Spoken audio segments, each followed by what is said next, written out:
Like Hans said, my name is Jason Stewart. I'm from the University of Michigan. I'm here today to talk to you about the Talking Points project, which is an urban orientation system for the visually impaired. So in today's talk, I'll talk a little bit about the research that we went through to get to our final implementation. So first, I'll start out with the research and then go into the implementation.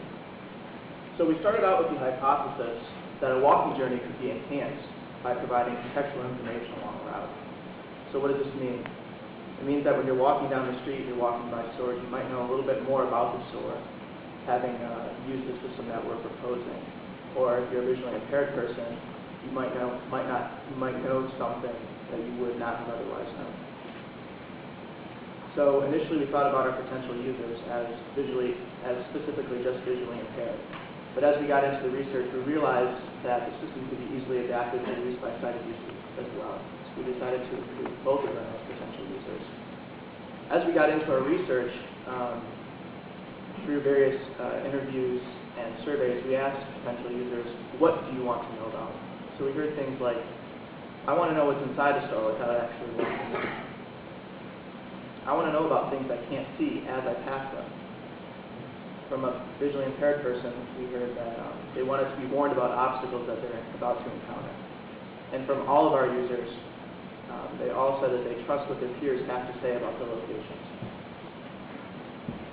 So already in terms of system design, we're thinking about something that's location aware, provides peer-generated content, and it provides the opportunity for serendipitous knowledge.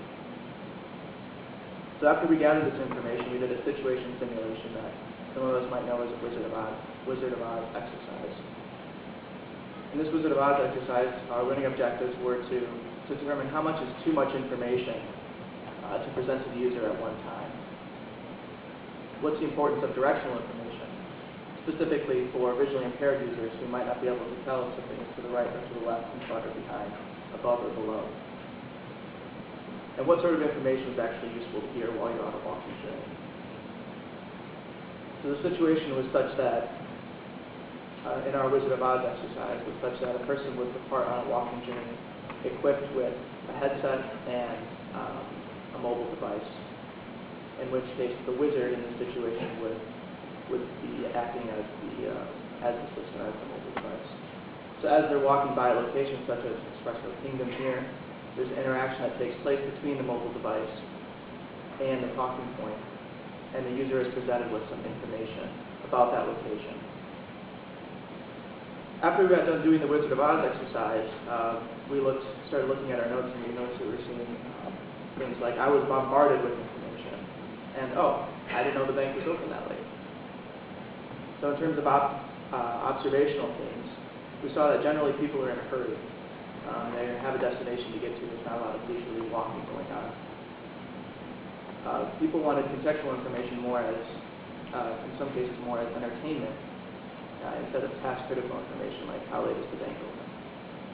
And then everybody, again, referred to it here as personalized information.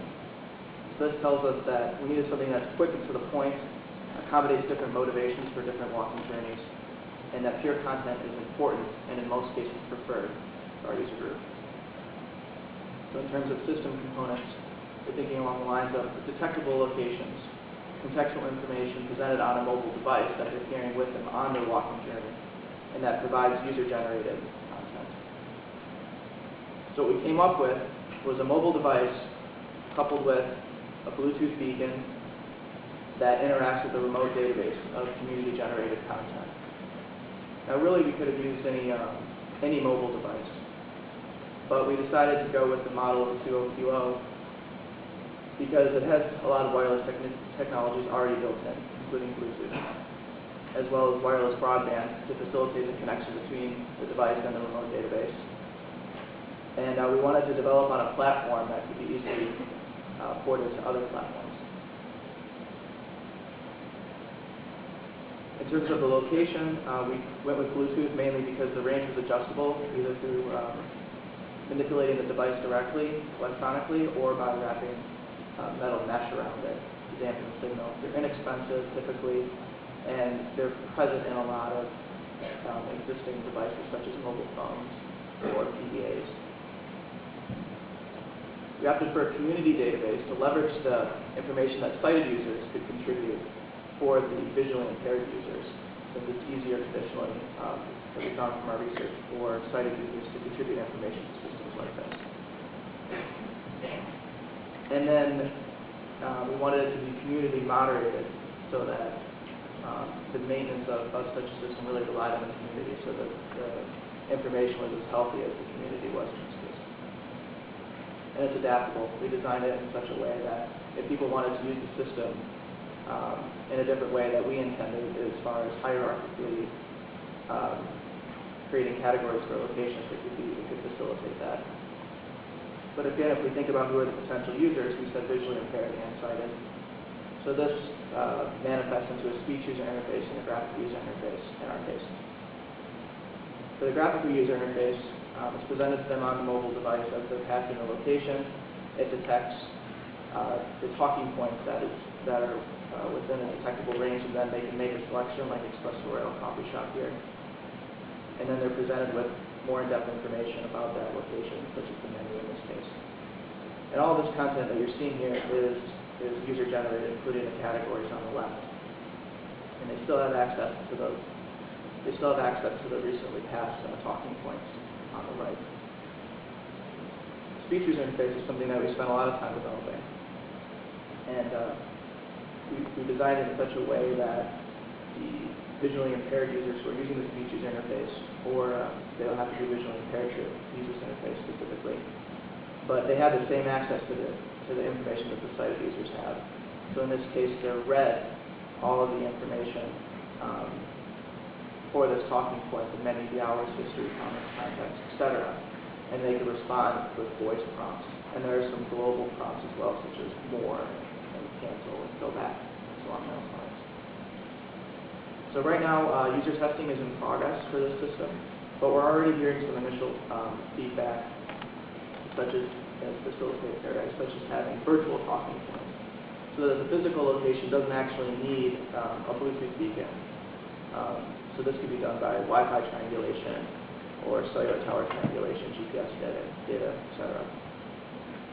Also, to address the concern of bombarding the user with too much information, we want to implement a filter so that people can say, well, I'm only interested in food places because I'm hungry, or I'm only interested in knowing about touristy things, or I only want to know about serendipitous knowledge, such as a bird nest, such as information thing.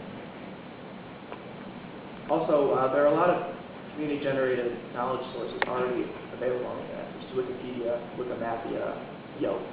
We want to be able to incorporate that knowledge into the system as well. So if you're interested, you can check out our website and blog. It talks about where the development is. It's been going on for about a year, and that's talkingpoints.org. Thank you.